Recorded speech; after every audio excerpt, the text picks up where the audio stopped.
မတ်နဲ့ကျဆုဘာကွာလဲဂျပန်နိုင်ငံမှာအစိုးရကထောက်ပံ့တဲ့နာမည်ကြီးပညာသင်ဆုကြီး2ခုရှိပါတယ်။ဒါပေမဲ့အစိုးရကပေးတာချင်းတူပေမဲ့သူတို့2ခုရဲ့ထောက်ပံ့မှုပုံစံနဲ့ရှောက်ထားရတဲ့စနစ်ကတော့လုံးဝကိုကွာခြားပါတယ်ရှင်။ပထမဆုံးမတ်ပညာသင်ဆုကတော့ဂျပန်အစိုးရပညာရေးယဉ်ကျေးမှုအားကစားသိပ္ပံနဲ့နည်းပညာဝန်ကြီးဌာနကတိုက်ရိုက်ပေးတဲ့Fully funded လို့ခေါ်တဲ့ရာနှုန်းပြည့်ပညာသင်ဆုဖြစ်ပါတယ်။သူရဲ့ကြီးမားဆုံးအားသာချက်ကဂျပန်နိုင်ငံကိုမတော်ခင်မိမိနိုင်ငံမှာရှိကြတဲ့က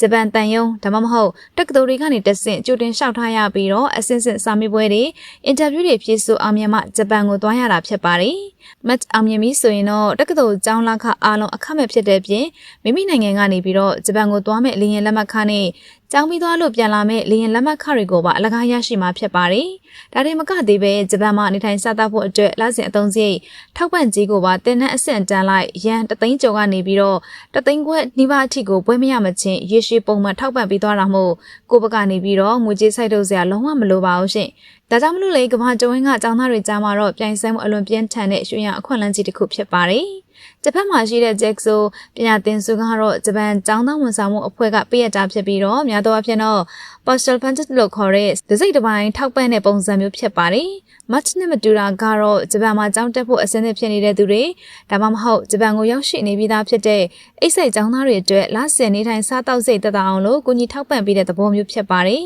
။ဒါကြောင့် JEXO ပညာသင်ဆုဟာတက္ကသိုလ်ကျောင်းလခနဲ့လေယာဉ်လက်မှတ်ခတွေကိုမကာမိစေပါဘူး။လစဉ်ထောက်ပံ့ခြင်းဖြစ်တစ်လကိုရန်4000ကနေပြီးတော့8000ဝန်းကျင်လောက်ပဲပေးတာဖြစ်ပြီးတော့ထောက်ပံ့တဲ့တက်တန်းကလည်းများသောအားဖြင့်ဆိုရင်တော့6လကနေပြီးတော့တစ်နှစ်ဆက်သဖြင့်ကာလတူပဲဖြစ်တတ်ပါတယ်။ရှောက်ထားရတဲ့စနစ်အပိုင်းမှာတော့မိမိတရားဝင်ကျောင်းကနေတဆင့်အဆိုပြုရှောက်ထားရမှာဖြစ်ပြီးတော့ match တက်ဆိုင်ရင်တော့စာမေးပွဲအဆင့်ဆင့်ဖြစ်ရတာမျိုးမရှိပဲကျောင်းစာမှတ်တမ်းနဲ့အရေးချင်းပေါ်မူတည်ပြီးတော့ရွေးချယ်တာမို့ရှောက်ရတာကတော့ပို့ပြီးတော့လွယ်ကူပါတယ်။ဒါကြောင့်ပြန်ပြီးတော့ခြုံငုံနှိုင်းယှဉ်ကြည့်ရမယ်ဆိုရင်တော့ match ကတော့ဂျပန်မသွားခင်ကတည်းကကြိုတင်ပြင်ဆင်ရှောက်ထားရပြီးတော့ကျောင်းလခကအစ